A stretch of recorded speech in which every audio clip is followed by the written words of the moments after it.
बिस्मिल्लाहिर्रहमानिर्रहीम। अस्सलाम वालेकुम। Welcome to back Seema Zain Ali kitchen में। मेरे प्यारे व्यूवर्स, आप सब कैसे हो? उम्मीद करती हूँ आप सब खैरियत से हैं। अल्लाह पाक का करम, मैं भी बिल्कुल ठीक हूँ। तो आज आप लोग के साथ में एक मज़ेदार से चौलाई साग, जो बिल्कुल रेड कलर के होते हैं, रेड चौलाई बोलते हैं इसको, रेसिपी शेयर करूँगी जो बहुत मज़ेदार और झटपट से बनने वाले हैं। और इसे किस तरीके से पकाते हैं, उसके काटने के क्या तरीके हैं वो भी मैं दिखाऊंगी। और कम से कम मसाले में तैयार हो जाते हैं और बहुत जल्दी से तैयार होने वाली ये रेसिपी है। तो ये देखिए, मैंने ये एक साग अपने हाथों में ले लिया और उसके आगे वाले हिस्से मैंने कट करके उसको साइड में रख दिए हैं। और फिर इसमें से ये रेशे निकालने हैं आपने। जो बड़े बड़े आपको ये साग होंगे उसके रेशे निकलते हैं, और जो छोटे होते हैं उसके रेशे नहीं होते। तो ये देखिए, मैं आपको दिखा रही हूँ, जो ये बड़े वाले मेरे पास साग है उसके रेशे निकल रहे हैं। तो आप इसी की तरीके से छोटे छोटे कट करें और इसके रेशे इस तरीके से निकाल लें। तो ये देखिए, मैंने इसके कट करके रेशे सारे निकाल लिए हैं और ये हमारा एक साग तैयार हो चुका है। और ये जो पीछे वाले हिस्से होते हैं जो सख्त होते हैं, आपने वो बिल्कुल नहीं लेने हैं। तो ये देखिए, जहाँ तक नरम है मैं उसको लेती जाऊंगी, और जो पीछे से एक सख्त हिस्सा होता है उसे इसे मैं फेंक दूंगी। और ये आगे वाले जो मेरे ये पत्ते वाले साइड थे वो बिल्कुल नरम स्मूथ है, तो इसको मैंने जल्दी जल्दी से कट कर लिए हैं। तो ये देखिए, मैं आपको दो तरीके से इसको कट करना सिखाऊंगी। तो ये देखिए, मैंने ये एक साथ दो तीन इस तरीके से आप इकट्ठे हाथ में लेके उसकी कटिंग कर सकते हैं और जल्दी जल्दी से फिर कट हो जाते हैं। लेकिन मुझे ये छुरी से करने में थोड़ा टाइम लग जाता है, तो मैं ज़्यादातर हाथों से करती हूँ। तो हाथों से मैं किस तरीके से करती हूँ ये भी मैं आपको बताती हूँ। तो ये देखिए मेरे प्यारे प्यारे व्यूअर्स, ये मैं हाथों से इस तरीके से कट करती हूँ। छोटे छोटे से मैं इस तरीके से लेती हूँ और उसको कट करती हूँ। जहाँ तक ये नरम होते हैं वहाँ तक मैं इसको इस तरीके से साफ़ कर लेती हूँ। जो रोशे वाले हिस्से होते हैं उसे मैं फेंक देती हूँ। तो ये मैं जितने भी सारे मेरे पास साग हैं मैं इस तरीके से इसको कट कर लूँगी। तो ये देखें, मैंने सारे तैयार कर लिए। अब मैं इसे वॉश करूँगी। वॉश करने के तरीके में मैं आपको बताऊंगी। ये देखिए, बड़ा सा मैंने पतीला ले लिया ताकि इसे हम खुला खुला धो सकें। और साग में वैसे भी मिट्टी बहुत होती है, तो इसको देखें, ये मैं एक छन्नी में निकाल रही हूँ। ज़्यादा पानी से इसको धो के मैं एक छन्नी में निकालूंगी। तो इस तरीके से मैं इसको 3 दफ़ा तकरीबन धो लूँगी ताकि इसमें से जितने भी मेल्ट वगैरह हैं सारे निकल जाएँ। और ये देखें, मैं आपको दिखाती हूँ, ऊपर से इस तरीके से मैं पानी इसका ज़ाया करूँगी और नीचे जो कचरा वगैरह मिट्टी विट्टी होते हैं सारे मैं निकाल दूँगी। तो ये मैंने इसको ड्राई कर लिया है छन्नी में रख कर।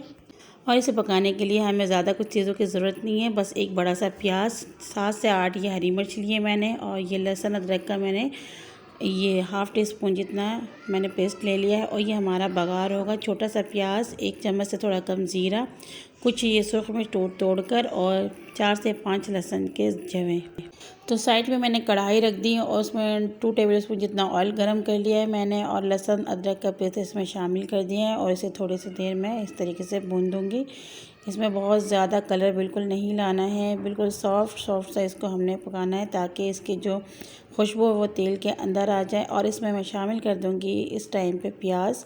तो प्याज को भी बिल्कुल गोल्डन हमें नहीं करना है, बस इसको हमने सॉफ्ट कर लेना है, नरम कर लेना है। तो ये देखिए, हमारा प्याज का कलर भी चेंज हो गया है, ये पिंक हो चुका है। और अब मैं इसको थोड़ी अच्छी तरीके से भुनाई कर रही हूँ। तो इस कलर में आ जाए तब मैं इसमें शामिल कर दूँगी हमारे चौलाई साग, जो रेड चौलाई साग कहते हैं। तो ये देखें, अब मैंने इसको अच्छी तरीके से ये लहसुन अदरक के जो पेस्ट इसके साथ मिक्स कर लिया है। बहुत झटपट से और बहुत कम मसालों में तैयार होने वाली ये रेसिपी आप ज़रूर ट्राई कीजिएगा, आपको बहुत अच्छा लगेगा। तो इस टाइम पे आके मैं इसके ऊपर शामिल कर दूंगी हरी मिर्च, और जिसको मैंने बीच में से कट कर लिया था। बाकी के जो हमारे लाल साग है वो भी मैं इसके ऊपर शामिल करके इसको हाथों की मदद से प्रेस कर दूँगी। और फिर इसके 5 मिनट के लिए कवर कर दूँगी मीडियम फ्लेम में। तो 5 मिनट हमारा हो चुका है, और आप ये देख सकते हैं कि हमारा पूरा ये कढ़ाई भरा हुआ था साग से, वो बिल्कुल थोड़े से हो चुके हैं। और ये देखिए, इतना प्यारा सा इसका कलर आ चुका है, रेड कलर। ऐसा लग रहा है जैसे हमने कोई फूड कलर डाला है, लेकिन हमने कुछ भी नहीं डाला, ये कुदरती कलर है और बहुत ज़बरदस्त इसका खुशबू भी आ रहा है। तो इस टाइम पे आके मैंने इसमें 1 टीस्पून जितना नमक शामिल कर दिया है। देखिए, अंदाज़ा अभी हमें हो गया है कि हमें इसमें कितना नमक शामिल करना है। तो ये देखिए, अब मैं थोड़ी देर इसको और अच्छी तरीके से भून लूँगी और फिर से 5 मिनट के लिए दोबारा कवर कर दूँगी। 5 मिनट हमारा हो चुका है, पानी हमारा ड्राई हो चुका है, और पानी को हमें ड्राई ही करना है।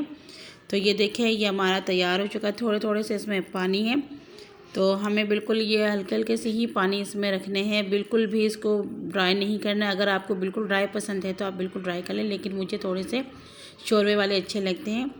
तो साइड में मैं फ्राई पैन लूँगी और बघार की तैयारी करूँगी। तो मैंने ये फ्राई पैन ले लिया है और इसमें मैंने आधा कप जितना तेल शामिल कर दिया है और अब तेल को गर्म करके मैंने इसमें प्याज शामिल कर दिया और प्याज को थोड़े से मैं ये फ्राई कर लूँगी। और फिर हमने जो लहसुन के जवे छोटे छोटे पीसेस कर ली थी वो भी इसमें मैं शामिल कर दूँगी। 30 सेकंड के लिए इसको मैं फ्राई करूँगी और इस टाइम पे आके इसमें शामिल कर दूँगी ये सूखी लाल मिर्च जो तोड़ के डाले हैं, ताकि इसका अच्छा सा फ्लेवर आ जाए। और अब इसमें शामिल करेंगे हाफ़ टी स्पून जितना ज़ीरा और इसको बिल्कुल अच्छा सा कलर लेके आना। तो ये माशाल्लाह से हमारा बघार तैयार हो चुका है, बहुत प्यारा सा कलर आ चुका है इसमें। अब मैं ये शामिल करूँगी लाल साग के अंदर। तो ये देखिए लाल साग भी मेरा ये बिल्कुल तैयार रेडी पड़ा हुआ है और इसमें मैंने ये बघार शामिल कर दिए हैं। 2 मिनट के लिए इसके कवर कर दूँगी। कवर इसलिए करना है ताकि जो इसकी खुशबू होती है बघार की वो कहीं बाहर ना जाए। और ये देखिए 2 मिनट बाद मैंने इसके ढक्कन हटा लिए तो बहुत ज़बरदस्त सा खुशबू आने लगा है और इसको मैं अच्छी तरीके से मिक्स कर दूँगी। झटपट से बनने वाली ये रेसिपी है। 15 मिनट में हमारी ये रेसिपी तैयार हो चुका है और बहुत मज़ेदार सा ये तैयार हुआ है। आप ट्राई करें, इंशाल्लाह आपको भी बहुत अच्छा लगेगा। किसी भी चीज़ के साथ आप इसे एंजॉय कर सकते हैं। चपाती, रोटी, चावल, कोई भी चीज़ आप इससे खा सकते हैं। बहुत मज़ेदार बनता है। और ये देखिए बहुत इसका प्यारा सा कलर है। तो अब मैं इसे डिश आउट करके आपको दिखाती हूँ। तो ये देखें मेरे प्यारे प्यारे व्यूअर्स, कितना प्यारा सा इसका यमी यमी कलर है। तो खाने में जो चीज़ दिखने में इतनी प्यारी है वो खाने में कैसे हो सकती है, वो आप खुद ही आइडिया लगा लें। और ज़रूर मेरी इस रेसिपी को आप भी बनाएं और मुझे कमेंट्स में बताएं कि ये रेसिपी आपको कैसा लगा।